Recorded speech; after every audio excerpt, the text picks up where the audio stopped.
바다의 성, 판옥선, 조선수군의 뼈대. 1. 탄생의 배경, 왜구, 그리고 등선 백병전의 공포. 임진왜란의 해전을 논할 때 우리는 종종 용머리에서 연기를 뿜으며 적진을 짓밟는 거북선의 신화적인 이미지를 가장 먼저 떠올립니다. 그러나 조선수군의 찬란한 승리 신화의 진정한 주역이자 500년 왕조의 바다를 묵묵히 지켜낸 실질적인 주력함은 거북선이 아닌 판옥선입니다. 판옥선은 거북선이라는 강력한 창을 뒷받침하고 그 자체로도 완벽한 방패이자 성체였던 조선수군의 뼈대였습니다. 이 위대한 전투함의 탄생 배경을 이해하기 위해서는 먼저 당시 조선수군이 마주했던 가장 큰 위협, 즉 지독한 공포의 대상이었던 왜구의 전투 방식과 그로 인한 전술적 고뇌의 깊은 바닷속으로 들어가 봐야 합니다. 적을 알다. 공포의 바다. 왜구와 등선 백병전. 조선 왕조 내내 남쪽 바다를 위협했던 왜구는 단순한 해적이 아니었습니다. 특히 16세기에 이르러 일본의 전국시대의 혼란 속에서 그들은 수많은 실전 경험으로 단련된 낭인, 무사들과 지방 영주들의 비호 아래 조직적으로 움직이는 강력한 준 군사 집단으로 변모해 있었습니다.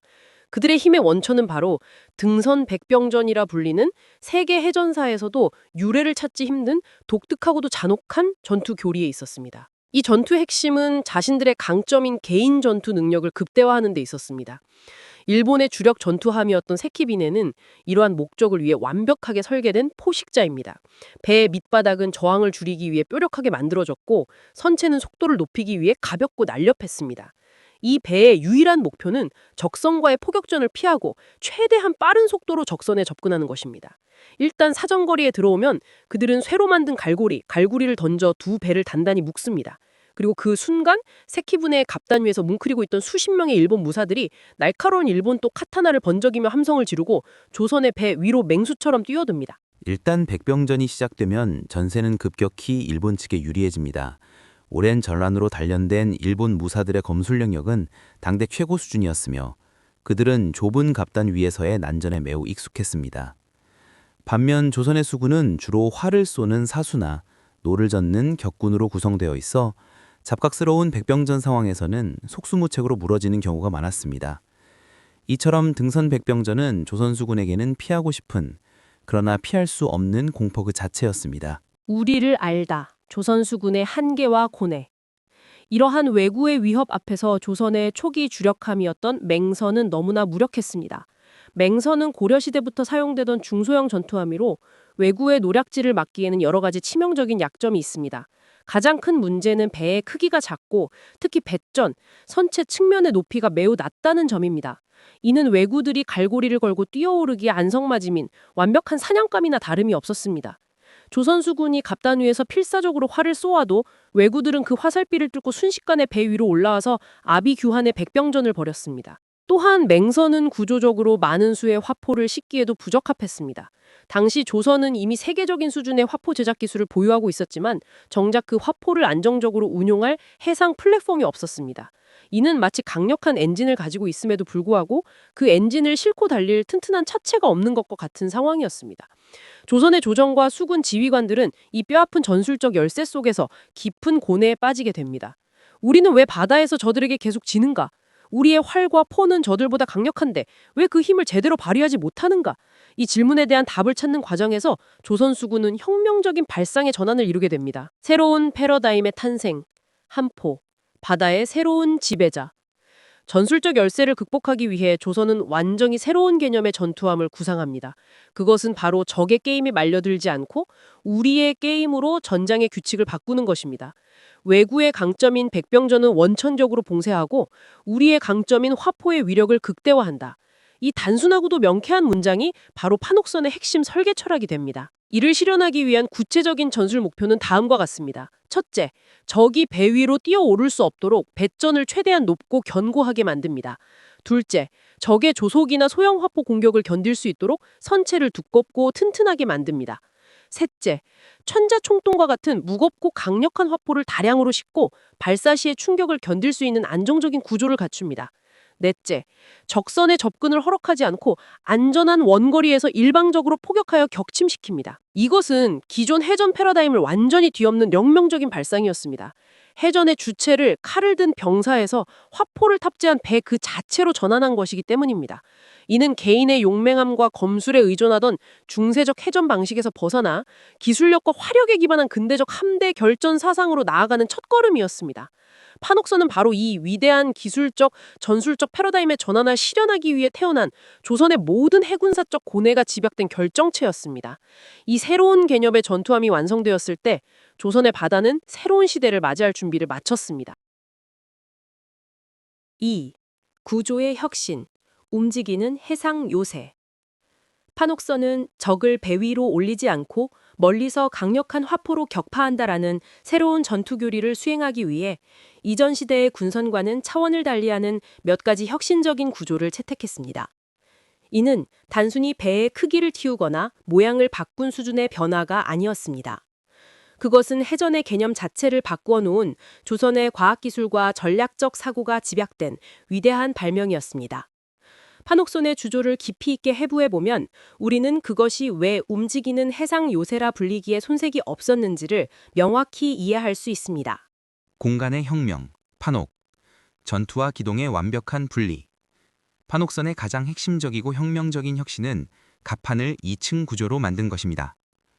이는 배라는 한정된 공간을 전투원과 비전투원, 노를 젓는 격군의 공간으로 명확히 분리한 당시로서는 획기적인 발상이었습니다. 아래층, 1층은 보호받는 동력실입니다. 아래층인 1층은 오직 노를 젓는 격군들만을 위한 공간이었습니다. 이곳은 외부의 공격으로부터 완전히 차단된 안전지대였습니다. 적의 화살이나 조총탄이 비오듯 쏟아지는 치열한 전투 상황에서도 격군들은 두꺼운 선체 측면과 외판의 보호를 받으며 오직 노 젓는 데만 집중할 수 있었습니다. 이는 배의 엔진이라 할 수 있는 기동력을 전투가 끝나는 마지막 순간까지 안정적으로 유지할 수 있게 해주었습니다. 이전의 맹선처럼 전투원과 비전투원이 같은 갑판 위에서 뒤섞여 싸우던 배에서는 노를 젓는 격군들이 적의 첫 번째 공격 목표로 되어 쉽게 무력화되었고, 이는 곧 배 전체의 기동력 상실과 패배로 이어졌습니다. 판옥선은 이 치명적인 약점을 구조적으로 완벽히 극복했던 것입니다. 위층, 2층은 넓고 높은 공격 플랫폼입니다. 격군들의 머리 위, 즉 1층의 지붕은 그 자체로 넓고 평평한 갑판이 되었습니다. 이것이 바로 판옥선이라는 이름의 유래가 된 판옥입니다. 이 넓고 높은 2층 갑판은 조선 수군의 주력 무기인 화포를 운용하기 위한 최적의 공격 플랫폼이었습니다. 사방이 트여 사수와 포수들이 시야의 방해를 받지 않고 자유롭게 활을 쏘고 포를 쏠 수 있었으며, 넓은 공간 덕분에 여러 문의 화포를 동시에 운용하는 것이 가능했습니다. 특히 2층의 높은 위치는 낮은 일본배를 상대할 때 압도적인 전술적 우위를 제공했습니다. 높은 곳에서 낮은 곳을 향해 쏘는 화살과 포탄은 더 긴 사정거리를 가졌고, 중력의 힘이 더해져 파괴력 또한 극대화되었습니다. 또한 적들이 배 위로 뛰어오르려 해도 높은 배전은 그 자체로 넘기 힘든 거대한 성벽 역할을 했습니다. 이처럼 판옥선은 전투 공간과 기동 공간을 수직으로 분리함으로써 방어와 공격, 그리고 기동이라는 해전의 세 가지 핵심 요소를 모두 극대화하는 데 성공한 혁신적인 설계였습니다. 체류와 공법의 승리, 강인한 방어력의 비밀. 판옥선의 두 번째 혁신은 당대 최고의 재료와 공법을 사용해 그 자체로 견고한 방어력을 갖춘 점입니다. 판옥선의 주된 재료는 단단하고 기름기가 많아 물에 잘 썩지 않는 조선의 붉은 소나무, 즉 적송에 특히 수백 년 동안 자라 결이 치밀한 금강송이었습니다. 조선은 좋은 소나무가 자라는 전국의 산을 황장봉산이라고 하여 일반인의 벌목을 엄격히 금지하고 오직 궁궐 건축이나 선박 건조와 같은 국가적인 사업에만 독점적으로 사용했습니다. 이 두꺼운 소나무 판재들은 일본군의 주력 화기였던 조총탄이나 소형 화포 정도는 충분히 막아낼 수 있는 그 자체로 훌륭한 자연 갑옷이었습니다. 더욱 주목할 만한 것은 배를 조립하는 방식이었습니다.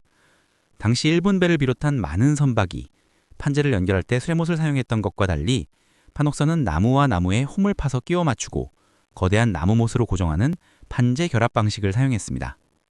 이는 단순한 기술적 차이를 넘어 해전의 양상한 이해한 깊은 지혜가 담겨 있었습니다. 쇠못은 외부에서 큰 충격을 받으면 그 힘을 그대로 전달해 주변의 목재를 쪼개버리거나 부러뜨리는 단점이 있었습니다. 하지만 나무못은 충격을 받으면 부러지는 대신 그 힘을 흡수하고 분산시켜 유연하게 대응했습니다. 따라서 적의 포탄에 맞더라도 배가 산산조각 나는 것을 막아주었습니다. 또한 물에 닿으면 나무 못이 팽창하여 판재 사이의 결합을 더욱 단단하게 만들어주는 효과도 있었습니다. 이처럼 판옥선은 최고의 재료와 선조들의 지혜가 담긴 공법을 통해 그 자체로 웬만한 공격은 너끈히 버텨내는 강인한 생명력을 지니게 되었습니다. 기동의 철학, 평저선, 바다를 지배하는 움직임. 판옥선의 세 번째 혁신은 조운선과 마찬가지로 바닥이 평평한 평저선 구조를 전투에 적극적으로 활용했다는 것입니다. 서양이나 일본의 배처럼 바닥이 뾰족한 첨저선은 빠른 직진 속도를 내는 데는 유리했지만 좁은 공간에서 선회 능력이 떨어졌습니다. 그러나 판옥선은 평저선 구조 덕분에 제자리에서 거의 360도 회전이 가능한 놀라운 선회 기동 능력을 갖췄습니다. 이는 조선 수군의 함대 포격전 교리와 결합해 엄청난 시너지를 냈습니다. 전투가 시작되면 판옥선은 적선을 향해 한쪽 현에 설치된 천자총통, 지자총통 등 모든 화포를 일제히 발사해 불벼락을 쏟아붓습니다.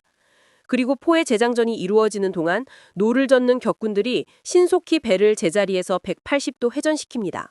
그러면 곧바로 반대편 현에 장착된 화포들이 다시 불을 뿜을 준비를 마칩니다.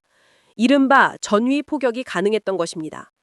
이러한 압도적인 화력 투사 능력은 오직 백전만을 생각하고 달려들던 일본 수군에게는 상상조차 할 수 없었던 공포의 대상이었습니다. 또한 평저선 구조는 수심이 얕고